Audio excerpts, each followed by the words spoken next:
নমস্কার, অপর্ণা টেস্টি ওয়ার্ল্ডে আমার সকল দর্শক বন্ধুদের অনেক অনেক স্বাগত। বন্ধুরা, দুর্দান্ত স্বাদের রুই মাছের ঝোলের রেসিপি নিয়ে এসেছি। প্রথমে আমি 3টে রুই মাছ নিলাম। তারপর মাছ 3টেকে বেশ ভালো করে লবণ হলুদ মেখে অফ ক্যামেরায় রেখে দিয়েছিলাম আধা ঘন্টা মতো। আর এইদিকেও অফ ক্যামেরায় কাঁচা লঙ্কা, রসুন, আদা, টমেটো এইগুলো দিয়ে একটি মিক্সিতে গ্রাইন্ড করে একটা পেস্ট বানিয়ে নিয়েছি। আর এইদিকে দেখো, কড়াই বসিয়ে দিয়েছি গ্যাসে, দিয়ে গ্যাসের উপর কড়ার মধ্যে একটুখানি সর্ষের তেল দিলাম। মাছগুলোকে বেশ সুন্দর করে ফ্রাই করে নেব। তো সর্ষের তেলে রান্না কিন্তু সবসময় আমি বলি খেতে কিন্তু দুর্দান্ত লাগে। আর এই মাছের রেসিপি তো আর কথাই নেই। তো মাছগুলোকে বেশ সুন্দর করে আমি লাল লাল করে ফ্রাই করে নেব।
বন্ধুরা, মাছগুলোকে বেশ এপিট ওপিট করে লাল লাল করে কিন্তু আমি ফ্রাই করে নিয়েছি। আর যে সর্ষের তেলটা দিয়েছি সেই তেলটা কিন্তু প্রায় অর্ধেকেরই রয়ে গেছে। তো মাছ ভাজায় কিন্তু তেল বেশি দিলে তেলটা কিন্তু টেনে নেয় কম। তো ওই তেলের মধ্যেই আমি কেটে রেখেছি 2টো বড় বড় সাইজের মতো আলু। এই আলুগুলোকেই কিন্তু ওই তেলের মধ্যে দিয়ে বেশ সুন্দর করে একটু ফ্রাই করব। আমি এখন লবণ দেব না, পরে লবণ দেবো। তো তেলের সঙ্গে মিশিয়ে দিয়ে তারপরে ঢাকনা দিয়ে ঢেকে রেখে দেবো। 5 মিনিট পর ফিরে এলাম, দেখলাম আলুটা অনেকটা কালার চেঞ্জ হয়ে এসছে। উপর দিয়েই বোঝা যায় যে আলু আর বেশি সময় লাগবে না, যেহেতু নতুন আলু খুব একটা টাইম লাগে না। তো আলুটাও বেশ সুন্দর করে ফ্রাই করা হয়ে গেল। এবার আরেকটু কালারটা চেঞ্জ করার জন্য আমি রেখে দিয়ে তারপরে যে তুলে নিলাম, যে যেখানে মাছ রেখেছি সেখানটাই তুলে নিচ্ছি। নিয়ে যে অবশিষ্ট তেল থাকলো, আমি কিন্তু নতুন করে আর কোনো তেল ব্যবহার করিনি। ওই মাছ ফ্রাই করার সময় যে তেল দিয়েছি সেই তেলেই পুরো রান্নাটা আমার কমপ্লিট। খুব একটা তেলও কিন্তু দিচ্ছি না। প্রথমে আমি একটা তেজপাতা মাঝখানে কেটে নিয়ে সেই তেজপাতাটা, শুকনো লঙ্কা, আর সুন্দর একটা গন্ধ বেরোবে। আর এই গন্ধেতে কিন্তু পুরো ভাতটা খাওয়া যাবে। তার জন্য আমি দিয়ে দিলাম ফোড়নে মৌরি, আর তার সাথে দিয়ে দিলাম কিছু সাদা গোটা জিরে। এই যে মৌরি, এই মৌরি দিলে কিন্তু এই মাছের ঝোলের টেস্ট কিন্তু দুর্দান্ত হয়। ওই কারণে তোমরা একবার হলেও সাদা জিরের সাথে মাছের ঝোলে কিন্তু মৌরি ফোড়ন দিতে পারো, তাহলে কিন্তু দুর্দান্ত হবে। তারপরে যে মিক্সিতে গ্রাইন্ড করে যে মশলাটা আমি আগে থেকে করে রেখেছিলাম সেই মশলাটাও দিয়ে দিলাম। এই মশলার মধ্যে যেহেতু আমি একটা লাল টমেটো দিয়েছি, ওই জন্য দেখো কালারটা কত সুন্দর এসেছে। এবারে আমি দিয়ে দিলাম পরিমাণ মতো লবণ আর পরিমাণ মতো হলুদের গুঁড়ো দিয়ে বেশ ভালো করে মশলাটাকে ফ্রাই করব যতক্ষণ না মশলা থেকে তেল ছাড়তে শুরু করবে।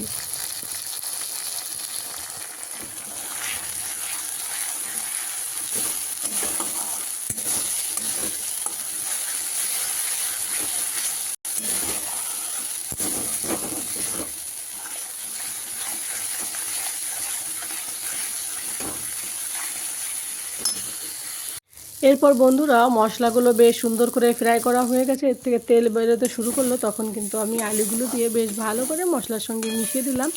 আর যেহেতু আলুটা অনেকটা ফ্রাই হয়ে গেছে 80%, তো বাকি 20% এই জল দেওয়ার পরেই কিন্তু সফট হয়ে যাবে। তো এই কারণে পরিমাণ মতো আমি জল দিয়ে দিলাম। আর আমি কিন্তু এখন আর মাছের এই আলুর ঝোলটাকে কিন্তু আমি আর ঢেকে দেবো না, কারণ এমনিতে আলু সফট হয়ে এসছে। তো এমনিতে জল ফুটতে ফুটতে যতটা হয় আলু সফট হয়ে যাবে, ওই কারণে আর ঢেকে দিলাম না। তো দেখো কিছুক্ষণ পর এই যে সবজিতে যখন ঝোলটা যখন ফুটতে শুরু করলো তখন কিন্তু আমি এই যে কেটে রাখা যে ভেজে রাখা যে মাছগুলো সেই মাছগুলো কিন্তু এর মধ্যে দিয়ে দেবো। তার আগে একটু দেখে নিলাম যে আলুটা কতটা নরম আছে, তো দেখলাম আলু অনেকটা সফট হয়ে এসছে আবার। তো এবার মাছ 3টে দিয়ে দিলাম। তোমরা তোমাদের পরিমাণ মতো মাছ আলু মশলা বাড়িয়ে কমিয়ে দিতে পারো। আর এ পর্যায়ে যারা যারা আমার সাথে আছো তাদের সকলকে অসংখ্য অসংখ্য ধন্যবাদ, নতুন পুরাতন বন্ধুরা আমার পাশে এইভাবে থাকার জন্য। তো বন্ধুরা দেখেই বোঝা যাচ্ছে যে রান্নাটা কিন্তু প্রায় শেষের মুহূর্তে। মাছের ঝোলটা কালারটা দেখো দুর্দান্ত এসেছে। আর আমি এই যে দিয়ে দিলাম ঘরে বানিয়ে রাখা ধনের গুঁড়ো আর জিরের গুঁড়ো। এবার যে সবজিটি যে মানে যেটা না দিলেই হয় না সেটা হলো ধনের পাতা দিয়ে দেবো, একটু বেশিই দেবো, তাহলে বেশ ধনে পাতার একটা গন্ধ থাকবে, খেতেও কিন্তু দুর্দান্ত লাগবে। ধনে পাতা দিয়ে এই মশলা দিয়ে বেশ ভালো করে একটু মিশিয়ে দেবো। আর সবশেষে দেবো আমি গরম মশলা, যেটা না দিলে কিন্তু রান্নাটা একেবারে ইনকমপ্লিট থাকে। তো তারপরে দেখো এই যে পরিমাণ মতো গরম মশলা দিলাম। গরম মশলাটাও আমি বাড়িতে বানিয়ে রেখে দিই, সেটাই ব্যবহার করি।